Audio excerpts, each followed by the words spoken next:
შინაგან საქმეთა მინისტრი თანამდებობას ტოვებს. საქართველოს პრემიერ-მინისტრი ირაკლი ღარიბაშვილი შინაგან საქმეთა მინისტრის განცხადებას გადადგომის შესახებ დააკმაყოფილებს. მთავრობის თავმჯდომარე ალექსანდრე ჭიკაიძის გადაწყვეტილებას ღირსეულ ნაბიჯს უწოდებს. ალექსანდრე ჭიკაიძემ გადადგომის მოთხოვნით პრემიერ-მინისტრს დღეს მიმართა. როგორც შინაგან საქმეთა მინისტრის მიერ გაკეთებულ ოფიციალურ განცხადებაში აღნიშნული, გადაწყვეტილება ბოლო დროს გაჟღერებულმა ბრალდებებმა განაპირობა, რომლის მიხედვით ჭიკაიძე ზურაბ აზაგაშვილის მკვლელობაში მონაწილე პირებს ხელს აფარებდა.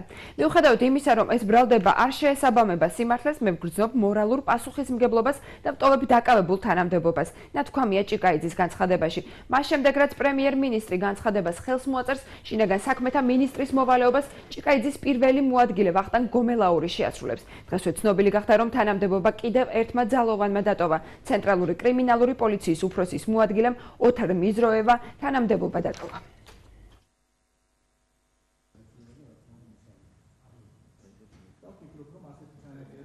ჩემი ეს გადაწყვეტილება განაპირობა ბოლო დროს გაჟღერებულმა ბრალდებამ, თითქოს მე ხელს ვაფარებ ზურაბ აზაგაშვილის მკვლელობაში მონაწილე პირებს. იმ შემთხვევაში, თუ მოხდებოდა ცხელკვალზე იური აზაგაშვილის მკვლელობის გამოძიება, მე არ დავტოვებდი თანამდებობას. ამ ტრაგედიის დღეს მე არ ვიმყოფებოდი საქართველოში. ვინაიდან გამოძიება გრძელდება, რთული რომ უნდა ჩამოვშორდე პროცესს, რათა საზოგადოებას არ დარჩეს კითხვები ხელისუფლების მიმართ.